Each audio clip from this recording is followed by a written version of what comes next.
یحیطون نہیں احاطہ کر سکتے یہ لوگ بشیء کچھ بھی من علمہ اس کے علم سے مگر الا بما شاء جتنا چاہے وہ اللہ تعالی۔ کل سے پہلے تو جماعت کا اعلان سن لیں، انشاءاللہ 5:15 بجے جماعت کھڑی ہوگی، 5:15 پہ جماعت کھڑی ہوگی انشاءاللہ۔ قرآن مقدس کی اس آیت مبارکہ کا اس 7ویں دلیل کا تذکرہ باسعادت کئی دروس میں سے ہو گیا ہے کہ اللہ تعالیٰ نے فرمایا کہ جن کے بارے میں تمہارا خیال ہے کہ وہ ہر قسم کے کام کروا سکتے ہیں، وہ زوری زور کے مالک ہیں، بڑی پہنچی ہوئی سرکاریں ہیں، جو چاہیں وہ فیصلے کر دیتے ہیں، اللہ فرماتے ہیں ان کے پاس فیصلوں کا اختیار نہیں ہے، وہ میرے پاس ہے۔ ان کے پاس اتنا بھی نہیں ہے کہ جتنا وہ اپنی مرضی سے اپنے لیے علم حاصل کر سکیں۔ جو اپنی مرضی سے اپنے لیے علم حاصل نہیں کر سکتا وہ تمہارے لیے کیسے اختیار رکھتا ہے۔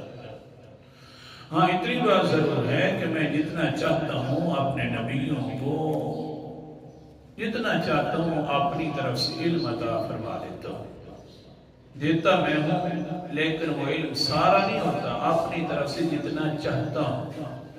اور پھر مثالیں ہو رہی تھی کہ اللہ تعالیٰ عام طور پر یہی ہوتا ہے کہ اپنے نبی کو نزدیک کی خبر نہیں دیتے، دور کی خبر دے دیتے ہیں تاکہ پتہ چل جائے نبی دیکھیے نبی اتنا محتاج ہے اللہ کے دربار میں بھی، ہر کوئی محتاج ہے، نبی اتنا محتاج ہے کہ اگر یہ عالم الغیب ہوتا اور ہر جگہ کا اس کو علم ہوتا تو پہلے سب سے پہلے قریب والی جگہ کا علم ہوتا۔ اور اللہ تعالیٰ نے یہ جو علم عطا فرمایا، دور کا علم عطا فرمایا، تو پھر اللہ ہی دینے والے ہیں، کبھی دور کبھی اللہ تعالیٰ علم عطا نہیں فرماتے۔ حدیث پاک کا تذکرہ چل رہا تھا کہ حضرت میہانی رضی اللہ تعالیٰ عنہ آئی حضرت علی رضی اللہ تعالیٰ عنہ کی ہمشیرہ، کپڑا ہے صرف پردہ ہے اس کا پتہ، اس کے دوسری طرف کا پردہ حضور صلی اللہ علیہ وسلم کو نہیں، اور پوچھ رہے من ہذہ، یہ کون آئی ہے جس نے میرے اوپر سلام کیا؟ لیکن کمال یہ ہے کہ اللہ تعالیٰ اگر بتلا دے تو آسمانوں کے اوپر سے جو ہونے والے واقعات ہیں وہ بھی بتلا دے، صرف آسمانوں پر سے واقعات کے بارے میں نہ بتلائے بلکہ سدرۃ المنتہا کے اوپر جو واقعات ہو رہے ہیں اس کے بارے میں بتلا دے تو یہ اللہ بتلا سکتا ہے۔ اللہ جتنا چاہے علم عطا فرما دے، وہ مرضیوں کا مالک ہے۔ آج کے سبق کے اندر یہ حدیث پیش کرنی ہے،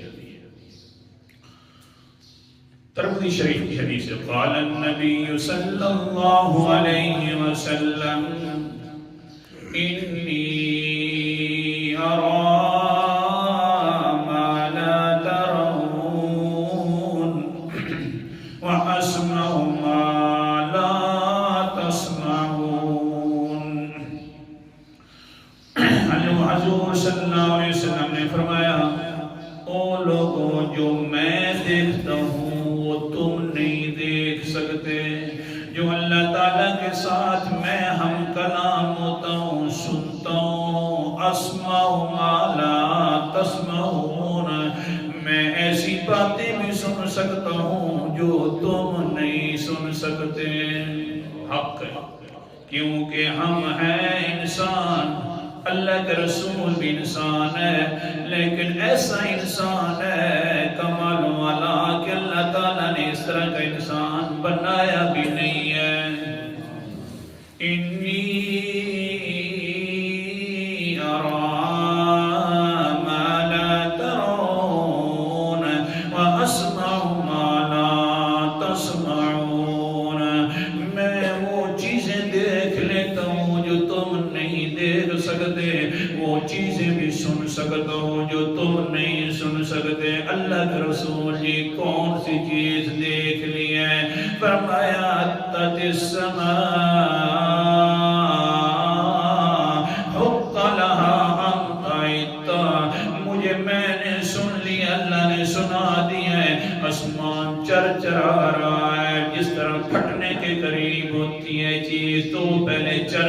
چلاتی ہے، آسمان چرچرا رہا ہے، پھٹنے کے قریب ہے، حق لہا ان تعطا، اس کو حق بھی یہی ہے کہ وہ پھٹ جائے۔ آسمانوں کی باریں بدلا رہا ہے اللہ کے رسول ہیں، کپڑے کے ایک طرف کا پتہ نہیں چل سکتا، اللہ بتلا دے تو آسمانوں والی چیزوں کے بارے میں بھی بتلا دے۔ یہی تو فرمانا ہے، جتنا چاہوں اللہ فرماتے ہیں میں جس کو علم عطا فرما دوں۔ اللہ اکبر کبیرہ، آسمانوں کو لائق بھی یہ ہے کہ پھٹ جائیں، کیوں؟ قرآن مقدس کا اچھا اتنا تو بتلا دو، کنٹرول کر رکھا ہے آسمانوں کو تو کس نے؟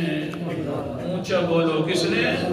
سورت کا نام سورت العجم، 17واں پارہ ہے۔ اللہ تعالیٰ فرماتے ہیں، آیت نمبر میرے سامنے 65 ہے، اللہ تعالیٰ فرماتے ہیں وَيُمْسِكُ السَّمَاءَ أَن تَقَعَ عَلَى الْأَرْضِ إِلَّا آسمان کو تھام کے رکھا ہوا ہے، آسمانوں کو پکڑ کر رکھا ہوا ہے تو اللہ نے رکھا ہوا ہے، ورنہ تو یہ زمین پر گر جاتا۔ لیکن ایک دن ہوگا، ایک دن میرا حکم ہوگا، یہ آسمان بھی پھٹ جائے گا، الا باذنہ، اللہ تعالیٰ اپنی مرضی اور حکم سے اس کو بھی پھاڑ کے رکھ دے گا، کنٹرول کر کے رکھا ہوا ہے۔ اللہ کے رسول فرماتے ہیں ان کا حق بھی یہی تھا، پھٹ جانا۔ اللہ کے رسول جی کیوں پھٹ رہا ہے، کیوں چرچرا رہا ہے؟ قال النبی صلی اللہ علیہ وسلم ما فیہا موضع 4 اصابع الا وملک واضع جبہتہ ساجدا للہ۔ او میرے ساقہ اس لیے چرچرا رہا ہے، آسمانوں کے اندر 4 انگلیاں جتنی بھی جگہ نہیں ہے جس جگہ پر فرشتوں نے سجدہ نہ کیا ہو، اتنی فارغ جگہ نہیں ہے، 4 انگلیوں کی مقدار ہے، ہاں اتنی مقدار فارغ نہیں ہے جس پر سجدہ نہ ہو رہا، اتنی مقدار فارغ نہیں ہے جس پر اللہ کے فرشتے نہ ہوں۔ اللہ اکبر کبیرہ، پھر چھوٹے چھوٹے فرشتے نہیں ہیں۔ قرآن مقدس کا انداز، سورت کا نام سورت فاطر ہے، 22واں پارہ ہے۔ اللہ تعالیٰ فرماتے ہیں الحمدللہ، الحمدللہ، ساری تعریفوں کا مالک ہے تو صرف اللہ تعالیٰ ہے۔ کیوں؟ فاطر السماوات والارض، آسمانوں کو پیدا کرنے والا بھی اللہ، زمین کو پیدا کرنے والا بھی اللہ۔ جاعل الملائکۃ رسلا اولی اجنحۃ مثنی، فرشتوں کو پیدا کرنے والا اللہ، پیغام رساں بنانے والا اللہ، کتنے پر والے؟ اولی اجنحۃ مثنی وثلاث ورباع، کسی کے پر 2 بنا دیے، کسی کے پر 3 بنا دیے، کسی کے پر 4 بنا دیے۔ یزید فی الخلق ما یشاء، جس کے چاہے زیادہ بنا دیے۔ حضرت عبداللہ بن مسعود فرماتے ہیں رأى محمد صلی اللہ علیہ وسلم جبرائیل لہ 600، حضور صلی اللہ علیہ وسلم نے حضرت جبرائیل کو دیکھا تو اللہ نے، اللہ کے پیغمبر نے اس کے 600 پر دیکھے۔ اتنے بڑے فرشتے 2 پر کتنے ہیں؟ اللہ اکبر کبیرہ، حدیث میں آتا ہے اگر 2 پروں کو وہ اپنوں کو صحیح سیٹ کر کے کھول دے، مشرق اور مغرب کے کناروں کو بھر دے، اتنے 2 پر ہیں۔ اللہ اکبر کبیرہ، رہتا کہاں ہے؟ قرآن مقدس کا انداز سمجھا رہا تھا۔ ہاں اگر آسمانوں کی اللہ تعالیٰ خبر دے دے تو اللہ کے نبی کو پتہ چل جاتا ہے، اور اگر آسمانوں کے اوپر کی بھی خبر دے دے تو وہ بھی پتہ چل جاتا ہے۔ اس پر حوالہ سنا رہا ہوں، سورت کا نام سورت النجم ہے اور 27واں پارہ ہے۔ اللہ تعالیٰ فرماتے ہیں وَلَقَدْ رَآهُ نَزْلَةً أُخْرَى عِندَ سِدْرَةِ الْمُنتَهَىٰ عندها جنت المأوى. البتہ تحقیق میرے پیغمبر نے دوسری مرتبہ بھی اس جبرائیل کو دیکھا تھا، وہ سدرۃ المنتہا کے قریب تھا، اور سدرۃ المنتہا جنت المأوى کے اندر ہے، آسمانوں سے بھی بہت زیادہ اونچی ہے. اللہ اکبر. ایک آسمان اور زمین کا جو فاصلہ ہے 500 سال کا فاصلہ ہے. 7 آسمانوں کے اوپر کی بات بھی اللہ تعالیٰ بتلا دیں تو بتلا سکتے ہیں. نہ چاہیں تو کپڑے کے پردہ جائے تو دوسری جانے والی بات کا نہ بتلائیں، اور اگر آ جائے ہزاروں پردے آ جائیں، ہزاروں نہیں بلکہ لاکھوں آ جائیں، لاکھوں نہیں بلکہ کروڑوں خربوں آ جائیں، آسمانوں کے پردے آ جائیں، ہواؤں کے پردے آ جائیں، سدرۃ المنتہا کی بات کے بارے بتلا دے تو بتلا سکتا ہے، کیونکہ وہ عالم الغیب ہے. اللہ اکبر. یہ اللہ تعالیٰ ہمیں سمجھ عطا فرمائے. ایک طرف دیکھتے ہیں، ایک آنکھ سے دیکھتے ہیں تو دوسری آنکھ سے بھی دیکھنا چاہیے. سبحان اللہ. آگے سنیے حدیث مکمل کرنی ہے. قال النبی صلی اللہ علیہ وسلم واللہ لو تعلمون ما اعلم لضحكتم قليلا ولبكيتم كثيرا. جو میں جانتا ہوں، جس کے بارے میں اور اللہ تعالیٰ کے پیغمبر علیہ السلام تھوڑا سا بیدار ہو کر بیٹھو، تمہیں حوالے دکھاتا ہوں. اللہ کے رسول فرماتے ہیں واللہ لو تعلمون ما اعلم، مجھے اللہ کی قسم ہے جو میں جانتا ہوں تم نہیں جانتے. قسم اٹھائی تو کس کے نام کی؟ اونچا بول دو. اللہ کے نام کی. نبی ہے، قسم اٹھا رہا ہے اللہ کے نام کی. حدیث پاک. قال النبی، سبق روک رہا ہوں. قال النبی صلی اللہ علیہ وسلم من حلف بغیر اللہ فقد اشرک. جس نے اللہ کے غیر کی قسم اٹھائی، غیر اللہ کی قسم اٹھا دی، اس نے شرک کیا ہے.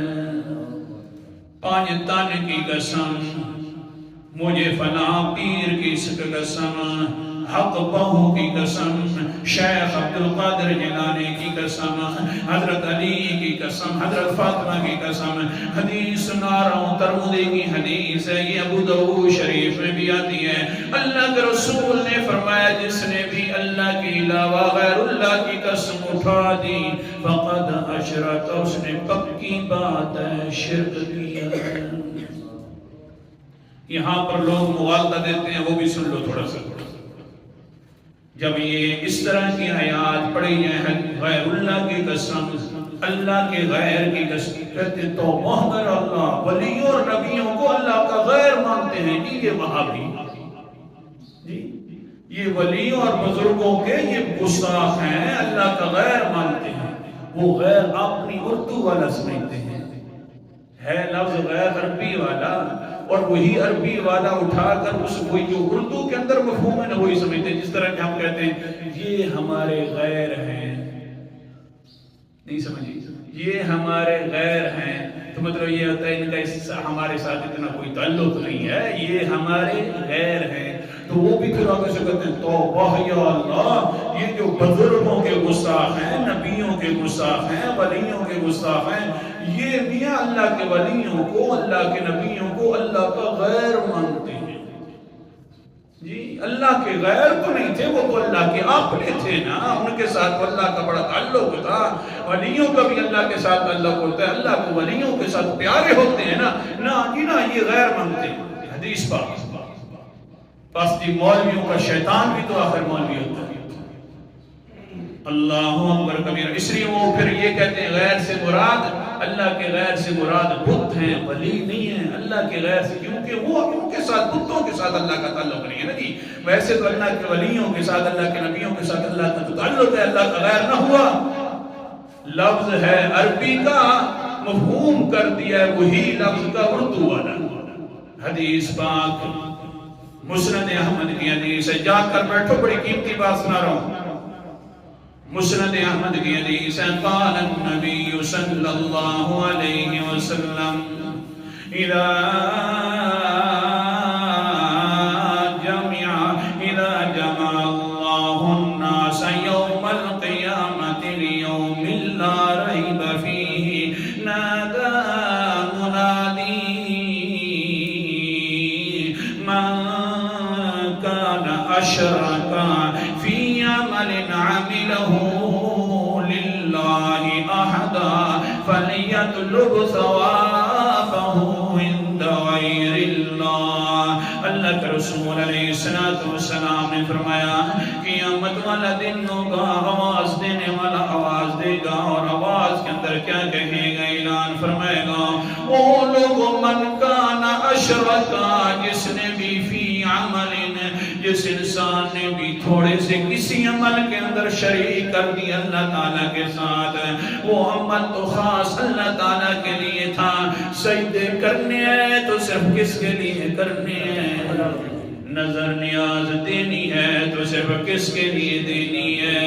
منت منوتی دینی ہے تو کس کے لیے دینی ہے؟ حاجت روائی والا عقیدہ رکھنا ہے تو صرف کس کے لیے رکھنا ہے؟ بولو. مشکل کشائی والا عقیدہ رکھنا ہے تو صرف کس کے لیے رکھنا ہے؟ علم غیب والا عقیدہ رکھنا ہے تو کسی نے بھی تھوڑے سے عمل کے اندر شریک کر دیا ہے فَلْيَطْلُبْ ثَوَابَهُ عِنْدَ غَيْرِ اللَّهِ.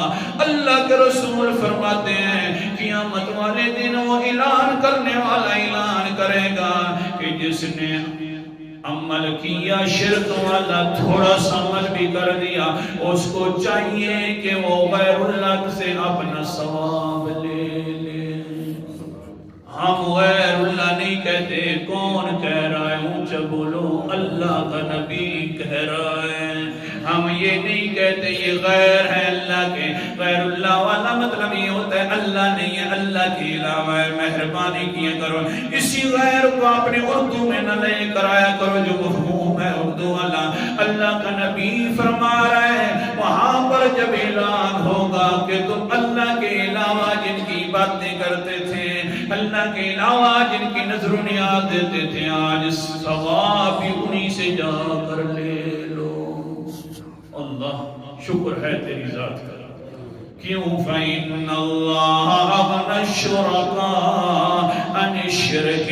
اللہ تعالیٰ شرک سے اور اپنے شریکوں سے بری ہے. اللہ تعالیٰ جو ہے اپنا شریک کوئی نہیں رکھتا. اللہ تعالیٰ اپنے شریکوں سے بے پرواہ ہے. آج انہی سے ثواب اس لیے سمجھا رہا تھا اللہ کا رسول ہے، قسمیں اٹھا رہا ہے تو کس کے نام کی؟ بغیر من حلف بغیر اللہ. جس نے بھی قسم اٹھا لی غیر اللہ کے نام کی، اللہ کے علاوہ کسی نام کی، فقد اشرک، اس نے شرک کیا. ایک حوالہ بھی دیکھتے جاؤ، سورت کا نام سورت الشعراء ہے، 19واں پارہ ہے، قرآن مقدس انداز ہے. یہ مشرکوں کی عادت ہوتی ہے کہ غیر اللہ کے نام کی قسمیں اٹھاتے ہیں. اللہ اکبر کبیرہ.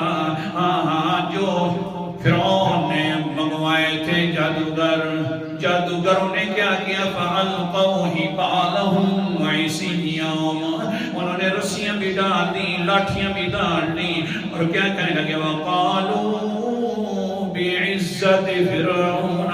کہنے لگ گئے فرعون کی عزت کی قسم ہے. مشرک تھے، کافر تھے اس وقت، انہوں نے بھی کس کی قسم اٹھائی؟ فرعون کی قسم، یعنی غیر اللہ کی قسم اٹھائی. اور آج کل کا مسلمان بھی غیر اللہ کی قسمیں اٹھاتا ہے اور ہے مسلمان. آگے چلیے پھر حضور صلی اللہ علیہ وسلم نے کیا فرمایا؟ وقت بڑا اونچا ہو رہا ہے، زیادہ ہو رہا ہے. اللہ کے رسول نے فرمایا جو میں جانتا ہوں نا وہ تم اگر جانو تو کیا ہوگا؟ لَضَحِكْتُمْ قَلِيلًا وَلَبَكِيتُمْ كَثِيرًا. تم ہنسنا کم کر دو گے، رونا زیادہ کر دو گے. وَمَا تَلَذَّلْتُمْ بِالنِّسَاءِ عَلَى الْفُرَشِ. جو اپنی بیویوں کے ساتھ تعلقات ہوتے ہیں وہ بھی ختم کر بیٹھو گے. اللہ اکبر. بڑا محتاط میں نہ کر رہا ہوں. اور آگے کیا ہوگا؟ لَخَرَجْتُمْ إِلَى الصُّعْدَاءِ تَجْأَرُونَ إِلَى اللَّهِ. اپنے علاقوں کو بھی چھوڑ دو گے، اللہ کی طرف رونا شروع کر دو گے جو میں جانتا ہوں جہنم اور جنت کے اعمال کو۔ ہاں سنو، یہی بدلا رہا تھا، اگر اللہ تعالیٰ چاہے تو جنت اور جہنم کے اعمال بدلا دے، اللہ تعالیٰ چاہے تو آسمانوں کی باتیں بدلا دے، آسمانوں کے اوپر والی باتیں بدلا دے، اللہ نہ چاہے تو کپڑے کی دوسری جانے والی بات بھی نہ بدلائے، یہ اللہ کی مرضی ہے۔ آخر دعوانا الحمد